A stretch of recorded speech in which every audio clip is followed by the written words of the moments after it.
გამარჯობათ მეგობრებო, ყველას მოკითხვა, ბედნიერება, სიხარული და კარგი ამბები.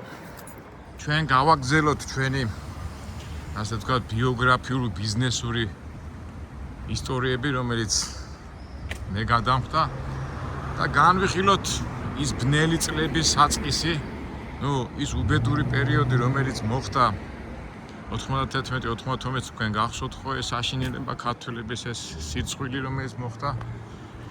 მე თქვენ გახსოვთ მე წავედი საზღვარგარეთ, მე ჩამოვედი 92-ში, მე დავიწყე ბუტკა, ანუ დრაივი გავხსენით და პარალელურად ბროკერად მუშაობდი. ანუ მომარაგებლად მუშაობდი პრეხანოვის ცენტრალურ უნივერმაღში, პრეხანოვის უნივერმაღში. და თავისთავად რასაც ყოველთვის ვიძახი, რომ განათლება ძალიან დიდ უპირატესობას ვანიჭებდი და ჩვენ გუშინ რომ განვიხილეთ ის ეკონომიური მიმართულებები, ვცდილობდი ყველანაირად ამეთვისებინა, იმიტომ რომ ვიცოდი, რომ განათლება არის ერთადერთი გზა წარმატებისა. მაგრამ ისე ლამაზად და ისე კოხტად იყო იმ წიგნებში აღწერილი. თქვენ გახსოვთ ალბათ, მე ვთქვი, რომ რომანტიზმი, ბიზნესი რომანტიზმ ვერიტას. რა კარგია რომანტიკა, ლამაზი, ყველაფერი, მაგრამ გამორიცხულია ბიზნესი ისეთი რეალური, რაციონალური და დაუნდობელი საქმეა, რომ რომანტიზმი უნდა გადადო, პრაგმატულად უნდა მიუდგენ ყველაფერს. ეს გასაგებია. მიუხედავად იმ მშვიდობიან სიტუაციაში, როცა ახლა პრაგმატულად სადაც მშვიდობაა, მიუდგები და იქ მართლა ცოდნაა საჭირო, მაგრამ წარმოიდგინეთ 92, ახლა მე უნდა მოვყვი ის პერიოდი, ესე იგი 92 წლის სექტემბრიდან სოხუმის დაცემამდე. წარმოიდგინეთ რა პერიოდია, ესე იგი სოხუმი რუსების და კაზაკების ჯარი დგას გუმისთას იმაზე, რაღაც მიდის ბრძოლები ქართულ ჯარსა და რუსებს შორის და ყველას აქვს იმედი, რომ შევანაძე თავისი პოლიტიკური იმედიდან თავისი პოლიტიკური ავტორიტეტიდან გამომდინარე ამ ყველაფერს მოაგვარებს მშვიდობიანად წყნარად და მე აგრესავთ რომ რაღაც აი პინგ-პონგივით გამოვიდა ეს ყველაფერი.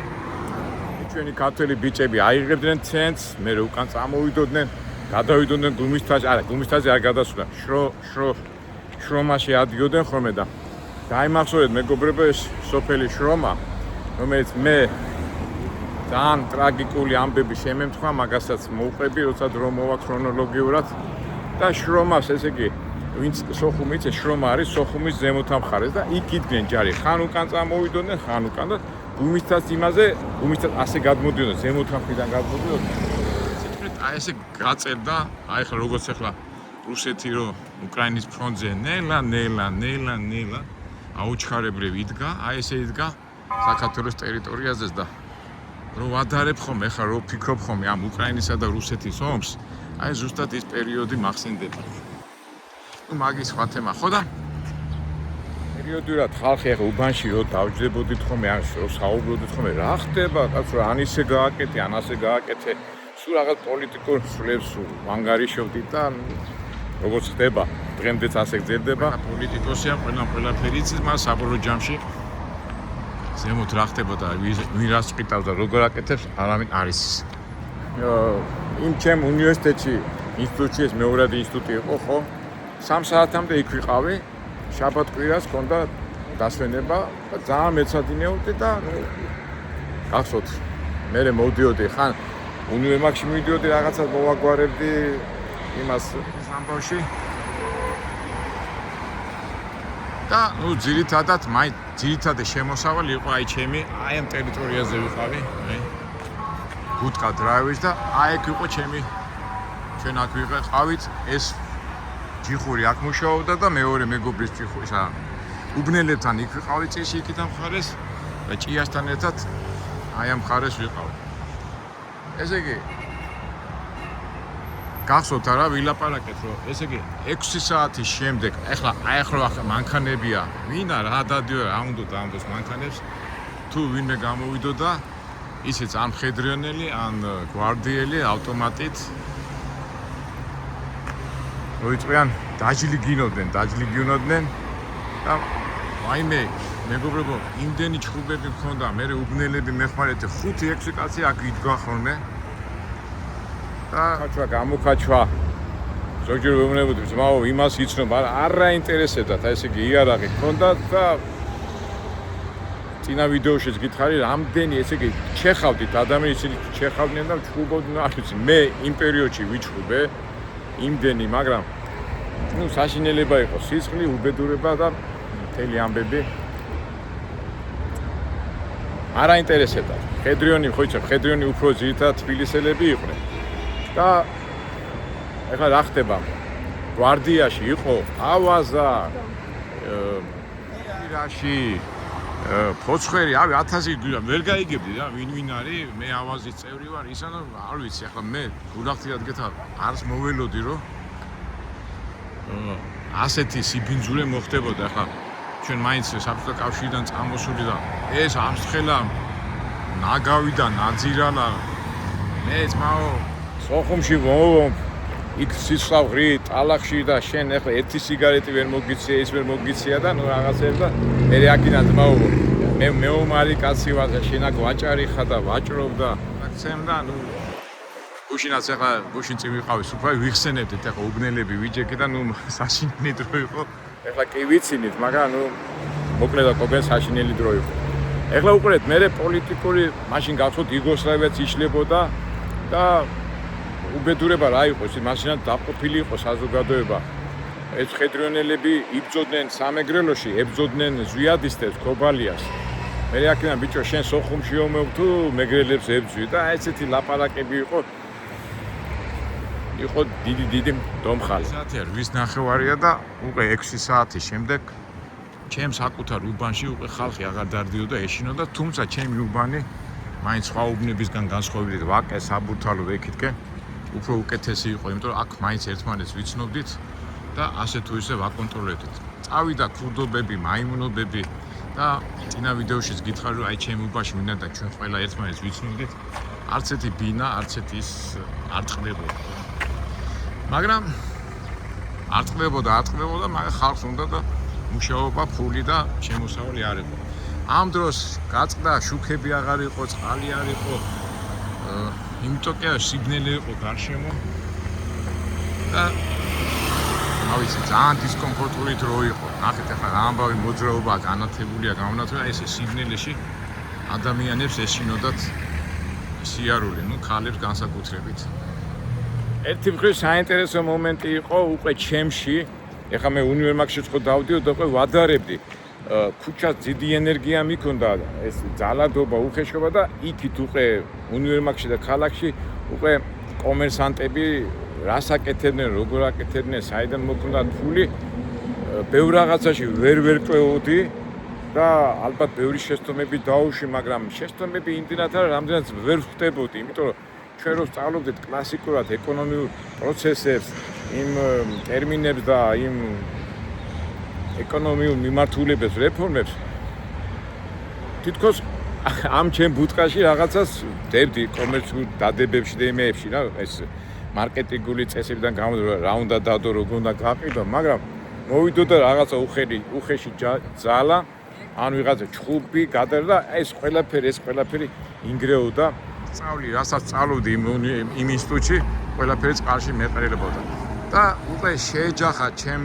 გონებაში რომელი გზა ამერცია ძალადობრივი თუ ისევ და ისევ ის ასე ვთქვათ იქაც ხო ვითომ ძალადობრივი არა ვითომ ინტელიგენტები ბიზნესები იქ წარმოიდგინეთ კომუნისტური წყობა დაიშალა ყოფილი რაიკომის დივნების შვილები და რა ვიცი ისინი მოქმედებდნენ იქ უკვე ცალკე პრობლემები იყო იქაც არანორმალური მაგრამ ნუ ხა დაგნარი და ის არ იყო მაგრამ აი ეკონომიური სიმახინჯე იქაც ტრიალებდა და წარმოიდგინეთ ახლა 25-26 წლის ბიჭი ხარ და ნუ სად არის სიმართლე სადა მაგრამ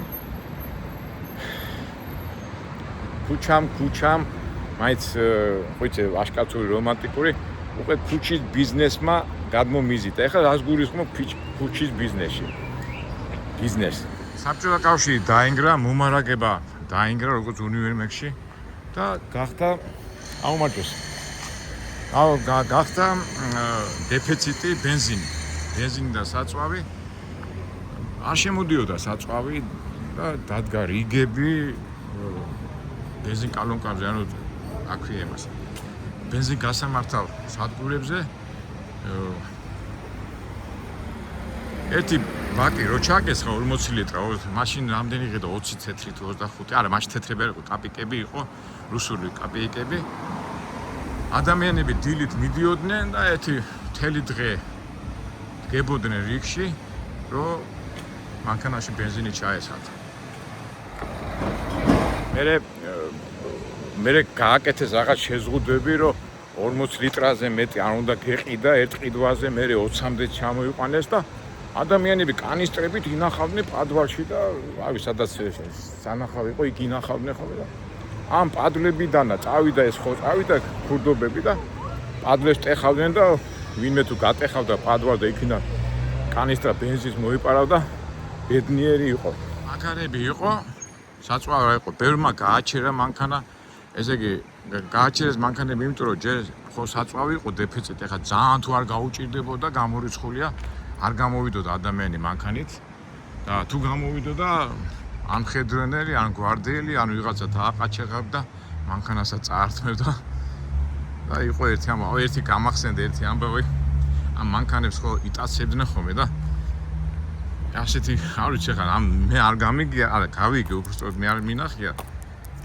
ცოლ-ქმარი ანეკდოტა დადიოდა, ცოლ-ქმარი გაჩედნენ სადღაც მაღაზიასთან, ქმარი გადავიდა მანქანი და ვიღაცა ყაჩაღი ჩახტა ამ მანქანაში და მცორიანად არ წაიყვანა ეს მანქანა. აი ესეთი ამბები მესმოდა რა.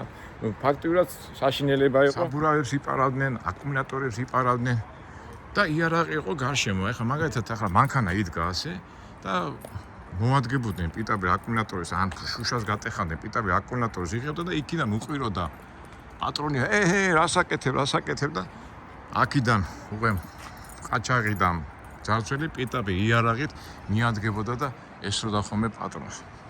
მოსახლეობაში იყო იარაღი, ყოველ მეორეს ჰქონდა იარაღი და ნუ აი ამერიკული ყაჩაღების ქალაქი იყო რა. და დადგა საკითხი ჩვენ უბანშიც, რომ ამდენ ცხემა ტყეპას და ამდენ დაგნას და ამდენ უბედურებას და გვეყიდა იარაღი. ნუ ამ საკითხს მე უკვე არ გავშიფრავ, ესე ყო ამას ღია დავტოვებ ამ საკითხს. ნუ იარაღი იყიდებოდა მაშინ რუსების ჯარები იდგნენ კიდევ ბოლომდე და თვითონ რუსები ოფიცრები ყიდიდნენ, აი მიხვიდოდი ნაწილში რაღაცას მოილაპარაკებოდი და იარაღი ჰქონდა ხელში. ნუ ეს პოლიტიკაც არ ვიცი ამაზე სპეციალურად გააკეთეს ეს რუსებმა გათვლილი იყო, მაგრამ იარაღის ქონა თბილისში და კერძოდ საქართველოში პრობლემა არ იყო. მე მაინც ბიზნესი მაინტერესებდა ხო და უკვე ფაქტობრივად სოხუმიდან მოდიოდნენ ბავშვები, ტორვილები მოყავდათ უკვე ზოგი თბილისში სახლობდნენ. მე თვითონ ტორვილები ზოგჯერ აი ხა ამ სიტყვაზე რო ამბობ ხოლმე ტორვილები ამაზე ბრაზდებოდნენ, ზოგჯერ მქონდა. ნუ ხალხი ნერვოზიანი იყო, გაღიზიანებული იყვნენ და უკვე თბილისი ვისებოდა ტორვილები და უკვე მაშინ ბაზრობები გაიხსნა, უკვე ვაჭრობები, ესენი ვაჭრობდნენ, წყალობდნენ და ნუ დავიდა დომხალი. უკვე ოქტომბერი, ნოემბერი აი ესეთი ზამთრისკენ რომ მიდიოდა პერიოდი, ბენზინის პრობლემაც იყო და ერთხელაც ბიჟაზე ვდგავარ, ხო, ბიჟაზე ვდგავარ იმ ჩემ ბუდკასთან და ჩემი უბნელი მოდის ვარდენა, ჩემი უბნელები იციან, სამწუხაროდ გარდაიცვალა და ამასაც მოვუყები და ასეთ რაღაცას მეუნება ყაკო. რომ ბიზნესი და ეს რაღაცები გაინტერესებს და ხო არ წამოვიღოთ ბენზინია და ბენზინი გავყიდოთ. მეთქი საიდან მეთქი და აი აზერბაიჯანიდან უკვე მოდის ხალხიო და იმიტომ უკვე პერიოდულად უკვე თბილისის ქუჩებში გამოჩნდნენ კანისტრი, აი დიდი მანქანები და თვითონ ბენზინგასამართი სადგურები ვერ ამარაგებდნენ ამ მანქანებს და აი პიტაპიტ ახლოს დადგებოდა და ცისტერნებიდან ყიდებოდა ბენზინი. რა მაგარია მეთქი მეუთხარი და ხო, მაგრამო ცოტა ფულია საჭირო რა. მაშინ და ფული მაშინ ახლა ბანკები არ იყო, შემნახველი სალარო იყო და ბანკი ასეთი ტიბისი, მიბისი ახლა რო არის და ფულის გამოტანა არ ფული არ ტრიალებდა. ეს შემნახველი სალარო ხო გააუქმა ის შენახული, ნუ ფული არ არის, ფულია საშოვნი. სადგინდა რო იშოვ ფული. ეხლა ბუტკაზე და იმაზე ამ დრაივზე იმდენი თანხა არ გინდა სატრიალებები მაგრამ ამ ხელა კანისტრა უნდა გადახვიდე აზერბაიჯანში, იქ უნდა გადაუხადო ნაღდი და მე წამოიღო. ეს უკვე დამაფიქრებელი იყო და ნუ ასე თუ ისე თან მე რა პერიოდი წამოვიდა, იცით, აი სესხება, გასესხების ამაზე ჩვენ მე ვისაუბრეთ. ეს ხო იცით, ადამიანი ფულს ასესხებდა, მე ვერ აბრუნებდა იმაზე მიდიოდა გაკაჩები, გამოკაჩები და ძალიან არასასიამოვნო სიტუაცია იყო და მაშინ ბანკები არ იყვნენ და იყვნენ მევახშეები. იცით, მე რა წრეში ტრიალებდი და მევახშეთან როგორ უნდა მივსულიყავ, ეს ჩემთვის იყო ძალიან დიდი დამცირება, მაგრამ ბიზნესი გინდა ეხლა, მე არა ვარ ეხლა შავი ქურდობა და იმას არ ვაპირებდი და თან მევახშეთან ვისვლა არ მინდოდა, იმიტომ რომ ნუ ხო იცი, არასწორი საქციელია მევახშეობა. ეხლა ყველას თვითონ იცეს თავი გზას, მაგრამ ნუ ჩემ მენტალიტეტში ეს ცოტა მიუღებელი იყო, მაგრამ რა გინდა რო ქნა, უნდა იშოვო ფული, რომ მართლა კაი საქმეა. ფული თვალსაზრისით მაგარი საქმეა, მაგრამ რომელიც რისთან არის დაკავშირებული და ბოლოს რავი გადავლახე ჩემი ასე ვთქვათ ეს იდეა, რომ მევახშესთან არ უნდა მიხვიდე და გამოვარსვით ფული. როგორ მახსოვს 50% მოგება. დოლარები არ ტრიალებდა ისე არ იყო და როგორ მახსოვს 50,000 რუსული რუბლი და ერთ თვეში უნდა დამებრუნებინა 25,000. წარმოიდგინეთ რა. და ეს მეუბნება ვარდენა ბიჭო, ავიღოთ მაგარი საქმეა, ვიცი ხა მაგას უფრო კავშირები ქონდა და კარგი მეთ. და დავთა, წარმოიდგინეთ 50% რა. მაგრამ აი მოგებას ტოვებდა იქიდან ბენზინის შემოტანა, მაგრამ ეს უკვე რისკებთან იყო დაკავშირებული და რა რისკები. მეგობრის მამა ძღოლი იყო და ცისტერნაზე მუშაობდა და ცისტერნა უკვე ყავდა ასე ვთქვათ დათრეული და უნდა გადასულიყავი. ადრე ულიანოვკა ერქვა იმ დასახლებას გადაბნის რაიონზე, ეხლა ვახტანგისია. სადახლოს სომხეთში მიდიოდი, მაგრამ აზერბაიჯანში მაინც საწვავი და აზერბაიჯანში უნდა გადასულიყავი იქით აზერბაიჯანში და იქ უკვე ადგილზე ამ ჩემ მეგობას ჰქონდა ყველაფერი გზა გამონახული და იქ დაგავხედებდნენ, ჩაგვისხავდნენ ამ იმას ბენზინს და მოდიოდი საქართველოში და რა არის სულ რაღაც 60-80 კილომეტრია იქ ნაკამდე, მაგრამ ნუ ეს კიდევ ცალკეა გზაზე, როგორც საბაჟოს უხდიდი გზაზე. ხო, სულ დამავიწყდა. ეხლა 92 წელს უკვე პოლიცია არ პოლიციელობდა. აი წარმოიდგინეთ შენ, იყო ხედრიონი, პოლიცია კი იყო, მაგრამ დამალულები იყვნენ, თავით რომ ხედრიონმა და გვარდიამ იმენა თავზე გადაუარეს და არ აქტიურობდნენ და იდგნენ, არ ვიცი, ვის ექვემდებარებოდა, ნუ ფულით კეთდებოდა ყველაფერი. სანამ ჩამოხვიდოდი თბილისამდე, რამდენიმე ასე ამათი პოსტი, უნდა გადაგეხადა, სტავკები იყო. იქ 5,000 მანეთი, 1000 მანეთი და ესეთი რაღაცები და ჩამოდიოდი და აი ახლა აგერ გამოვედი და პიტაპიტ აქ ახლა ეს აშენებულია, ახლა ჩვენ ვიმყოფებით აგერ ეს ხო სამხედრო ნაწილია, ეს შენ ვასმოეპორტი იყო, ახლა აქ შენებლობა მიდის. ესეც ის და აი აქ მოვიყვანეთ მანქანა, ჩამოვიყვანეთ. დავდექით. აი როგორ მახსოვს ეს ადგილი. აი აქ ცისტერნა გავაჩერეთ და 15 ტონა ბენზინი გაიყიდა 2 საათში. მეთქი ვარ, რა მაგარია. და უცბად ეს ფული დაუბრუნეთ იმ მევახში კიდევ ვაუ, თქვენ რა მაგარი ბიჭები ხართ, ისეთ უბედური მევახში იყო. მეთქი მომეცი კიდევ ხო დამიკერი პროცენტი და დამიკრო და თავიდან და 4 რეისი გავაკეთეთ. უყურეთ, მივდიოდით, აი ამ დროს მივდიოდით, იქა ჩავასხოთ და დილით მოვდიოდით აქა, შედებოდით და უკვე კლიენტურა მოვიზიდეთ. უკვე აქ ჩავასხავდით ბენზინს და 2-3 საათში ფული ხელში გქონდათ, თან ნაღდი. კლიენტურა მოვიზიდეთ, ცოტა ისეთი სიტყვა, სულ არ გინდოდა კლეოდ ხალხი ეძებდა ბენზინს და აი ამ პროცედურას ვაკეთებდით კვირაში 2-ჯერ. და უკვე ვიგზენით, უკვე ფული წავიდა წინ და მაგრამ მომეწონა, მაგრამ აი ამ მოწონებას ხო იცი ფული ეშმაკურია. აი ამ გზაზე სანამ თბილისამდე ჩამოვიდოდით, აი ყეში ქონდა ამოსული. ესე იგი, საბაჟოზე შემოხვიდედი ერთი კვირა ვიღაცა ერთი თვე რაღაცა ჯგუფი, მერე შეიცვლებოდა უფროსი, მერე სხვა ჯგუფი მოვიდოდა. თქვათ ერთ ჯგუფთან თუ ვიყავი მოლაპარაკებული, რომ ამ გამოსვლაზე უნდა მოგცე შენ 1000 მანეთი, მერე შეიცვლებოდა ჯგუფი, ხელმძღვანელობა შეიცვლებოდა, ის უკვე გთხოვდა 2000 მანეთს. მერე გზაში კიდო ვიღაცა გადაგეყრებოდა, ან ავაზა, ან ხედრიონელი, იმისთვისაც უნდა გადაგეხადა და აი ქართველების რა არ მომწონს, იცით? მე ამ საქმიანობით მეგობრებო, ეხლა რა შედარებაა, მაგრამ ქუჩის ბიზნესი მაინც აი ყველგან წესი როა საჭირო და აი სამწუხაროდ ეხლა ქართველი კაცი ვარ და შეიძლება არ უნდა ვლაპარაკობდე ამას, მაგრამ ბიჭო აი წესებს არიცავენ რა. აი ხა მაგალითად მე ამასაც მოგიყვებით უკვე ერგნეთიდან და ჩილოეთ ოსეთიდან გადმოქონდა ხოლმე სიგარეტები. და ამ ტერიტორიას ვლადიკავკასიდან საზღვრამდე თუ რაღაცას გადაუხდიდი, კაციშვილი არ გაწუხებდა. იმიტომ რომ უკვე გადახტილი იყო და ეს პირობა სრულდებოდა. მაგრამ ვაი ერგნეთიდან თბილისამდე თუ ჩამოხვიდო და აი იმენა ქართველები გატყავებდნენ. არ ვიცი ეხლა რატო იყო და აი აქაც ასეთი სიტუაცია იყო. ჯანი ცხარეს გადავიხდით იმ გადასახადს, რაც უნდა გადაგვეხადა და წყნარად მივიდოდით საზღვარზე, მაგრამ ვახტანგისიდან თბილისამდე აი გვატყავებდნენ სრულიად სიტყვის ნიშნობით და ნუ ეხლა ქართველები ვარ ჩვენ ცოცხლები და იყო შელაპარაკება, გადმოპარაკება და ნუ არ ვიცი რა.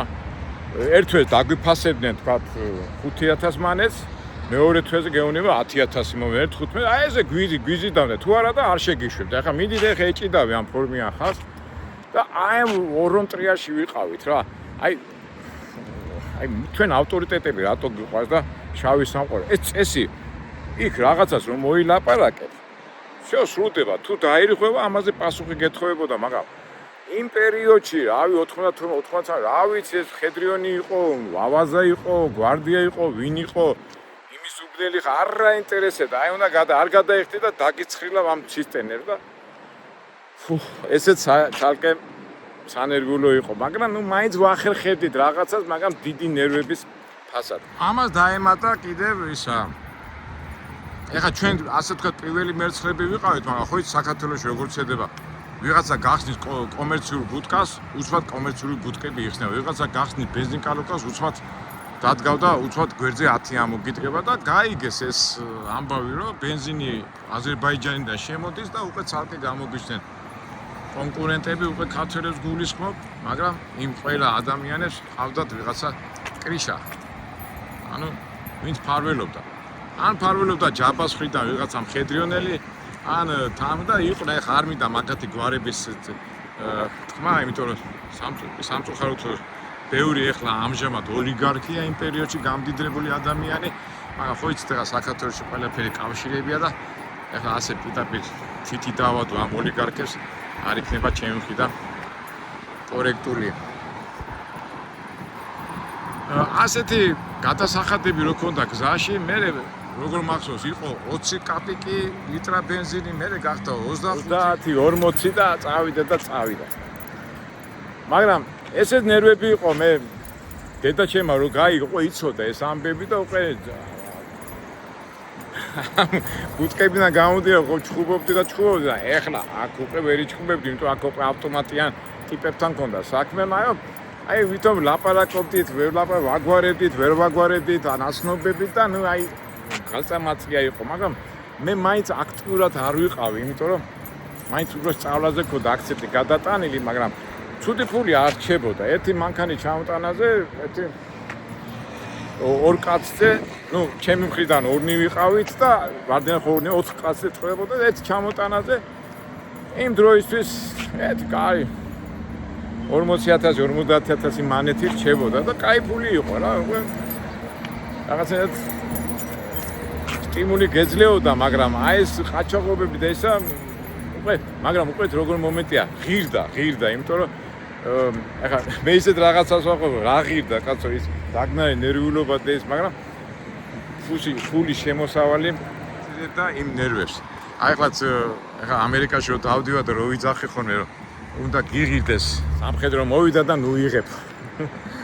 აუქან დავეროდოთ მაინც. დაცვა და მეთქი სხვაგან გადავიღებ.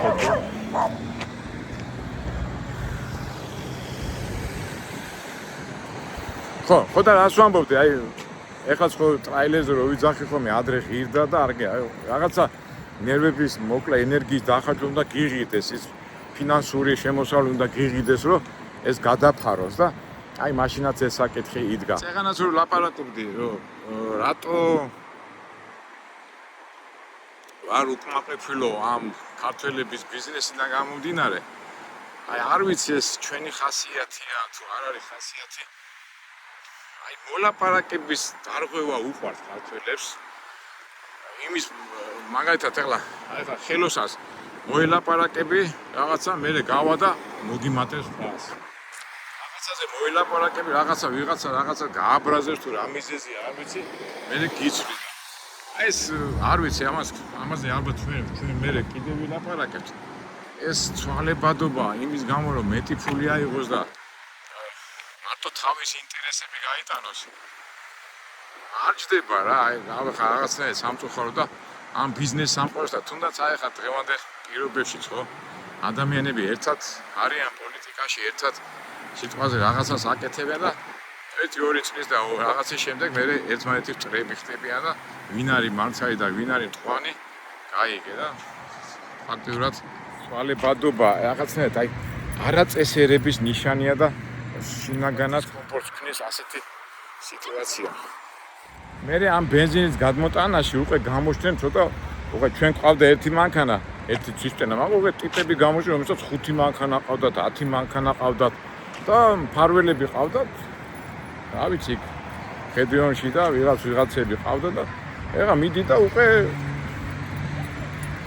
მე იყო პერიოდები, როდესაც უკვე საზღვარზე გიქმნიდნენ პრობლემებს და ერთი პერიოდი საერთოდ ჩაგვიკეტეს, რაღაცა მიზეზებს პოულობდნენ, ის არ ქონდა, ეს არ ქონდა და შენ ეხა ერთი მანქანა რო ყავდა, ეს რო ყავს, უკვე ხوار შეეტაკები იმას, ვისაც 20 და 30 მანქანა ყავდა, თან იცი, ვინ არის მაგათი ფარველები და თან ნუ გავიწყდება პირი შეჯაღება, ცუდად თავდება და სამწუხაროდ მოხდა ისეთი რაღაცა ამ გაუგებრობაში და გადაუგებრობაში. მე კი ვიცი, როგორ მოხდა, რანაირად მოხდა, მაგრამ სამწუხაროდ ესეთი მომენტი იყო. დედაჩემი იყო ცუდად. გახდა და მომიწია დედაჩემს მოვლა სამავთყოფოში დავრბოდი, მივბოდი, მორბოდი და 3 კვირა არ წავსულა და სხვა გავაყოლე ამ ჩემ ნაპანიკს ვარდენას და იმ შეტაკებაში და ესე თამოყარე კაცი იყო, გავეს და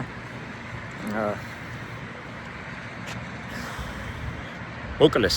აი ესე ჩახრიტეს, ავტომატით ჩახრიტეს.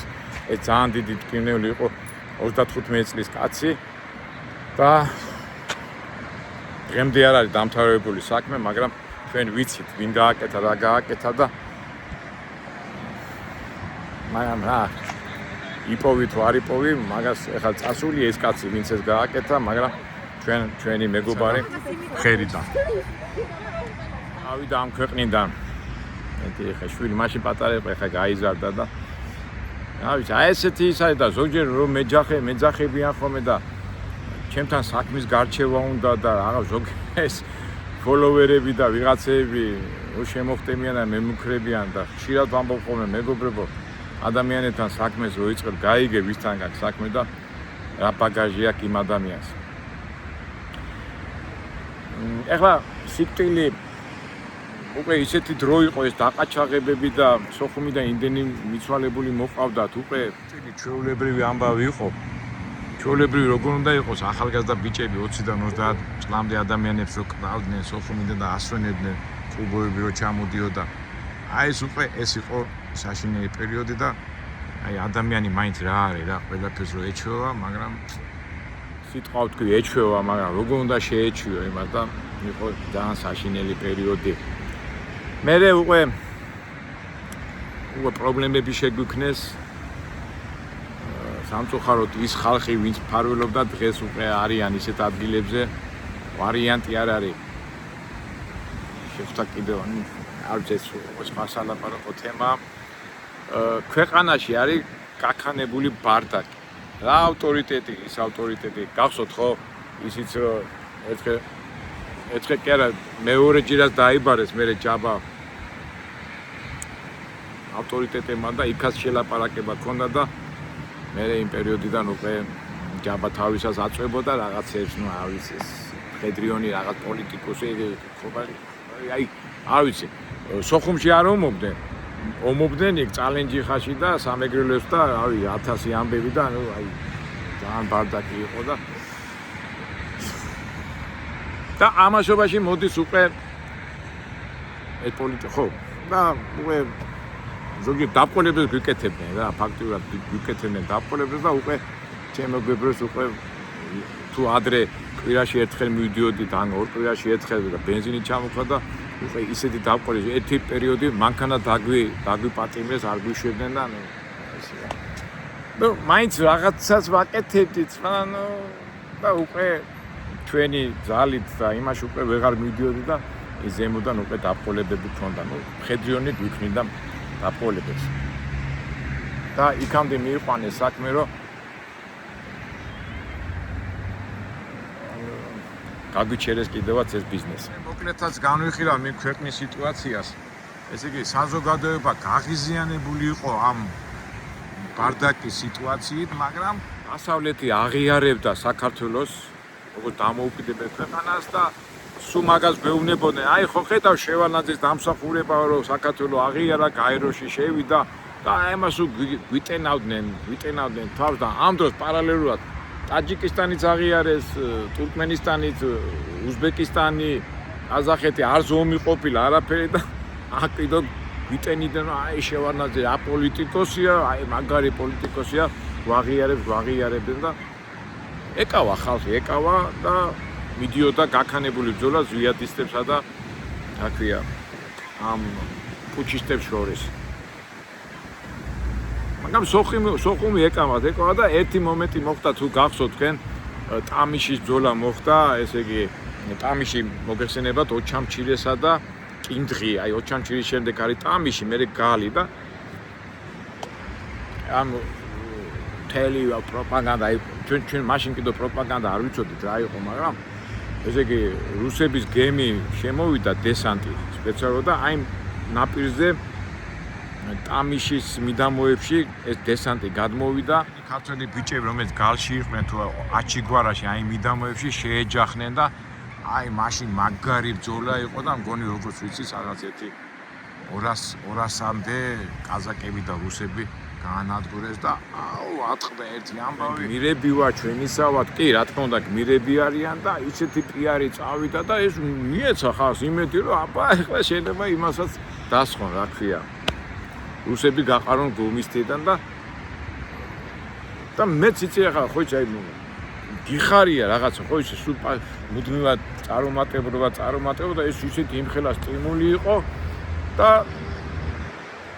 ეს არის რაღაც მარტის თვე და მერე უკვე ისევ ამ დიდი პოლიტიკოსის დამსახურებით ჭალებში რავი შეიძლება დიდი ყვაჭი ტიპი იყო შევალანძე, მაგრამ დიდი პოლიტიკოსი მე არ ვიცი ახლა მაგალითად ახლა სტალინძეც იძახიან დიდი პოლიტიკოსი იყო, მაგრამ იმის როგორ უნდა ჩაითვალოს დიდი პოლიტიკოსი, მაგრამ სტალინის დროს იმდენი ხალხი კვდებოდა და აი არ ვიცი აი პოლიტიკოსი არ ვიცი ახლა სულ არის ზელენსკი პოლიტიკოსი, მაგარი პოლიტიკოსი და ნახევარი უკრაინა დაწვა და განადგურდა. ეს არის პოლიტიკოსობა. პოლიტიკოსობა მაშინ აღარ რუსეთში ქვეყანას და ადამიანებს გადაარჩენდა, აი ეს სხვა თემაა და მერე წავიდა და ქართველებს უნდა და აი ჯაბა ომობდა, აი უნდა ვიომოთ და შევანაძემ დაიტანა თავისი ადგილი და ისე მოახერხა დაგამიში შეხვდა მე რუსებს, იქ აფხაზებს და გონი ივნისის თვეში აღარ მახსოვს კარგად რა, ხო, ივნისის მაისის ბოლოს მოაწერეს ხელი დაგამიში და საომარი რა ქვია იმას მოქმედებები შეწყდა სოხუმში. და შემოვიდა გავცერდა ეს ავახსენებელი სიმშვიდე ისეთი სიმშვიდე რომ სექტემბერში უკვე ჩვენი მთავრობა პირდებოდა ჩაიყვანეთ სოხუმში ბავშვები სკოლაში 1 სექტემბერს უნდა გახსნილიყო სკოლა და დაიჯერა ამ ჩამოსულმა ტოვილებმა ეს ყველაფერი და თბილისი დატოვეს ეს რაიონები სადაც იყვნენ და ჩავიდნენ თბილისში მეთქი სოხუმში რომ ჩვეულებრივად ცხოვრობდნენ და იყო ყველაფერი მიდიოდა კარგად ყველაფერი გემრიელად რასაც ჩვენ გვეუბნებოდნენ და მშვიდობა დამყარდა და რამ მშვიდობა დამყარდა უკვე ითი დამთავრდა ეს უკვე 93 წელია ამას უკვე შემდეგ ვიდეოში მოგიყვებით ამაშობაში პარალელურად დავამთავრე ინსტიტუტი სიმბოლურად წითელი დიპლომი მომცეს იმიტომ რომ ძალიან მაგრამ იყო და უკვე ვიგზენი ჩემი თავი უკვე ამ ეკონომიურ ტერმინებს და იმას მე შემდეგ იმეებში კიდევ განვავსოთ და მომზადებული უკვე როგორ გითხრათ ჩავთვალე რომ უკვე ძლიერი ვარ ეკონომიკაში და მოწადინებული ვარ დავიპყრო ბიზნესის მწვერვალები მაგრამ როგორ არის კაცი ბჭობდა ღმერთი იცინოდაო კარგი დაბა დაგემშვიდობებით დანარჩენს შემდეგ ვიდეოში მოგიყვებით კარგად ყველას გისურვებთ ბედნიერება სიხაროს და სიმშვიდეს მომავალ იმედია საინტერესო ვიდეოში მაინც როგორ მებნება ენა რა იქ უნდა ვიარო რა მსახიობის კოშე აი ლაპარაკის იმას რო არა ჩემი მეუღლე ლოგოპედია და მაგე მიხსნის ხოლმე აი რატო არის ისა ესე იგი გონება აძლევს ბრძანებას და არა უბრალოდ გონება აგვიანებს რა გვიანებით ეს სალაპარაკო აპარატთან და იმითომ ხდება ეს ისა რა ან ძალიან მომზადებული უნდა იყო ან რაღაცა მაგრამ ნებისმიერ ვარიანტში უნდა ვარჯიში კარგით აბა დავიცუცენე მაგრამ შევხვდებით მომავალ ვიდეოებში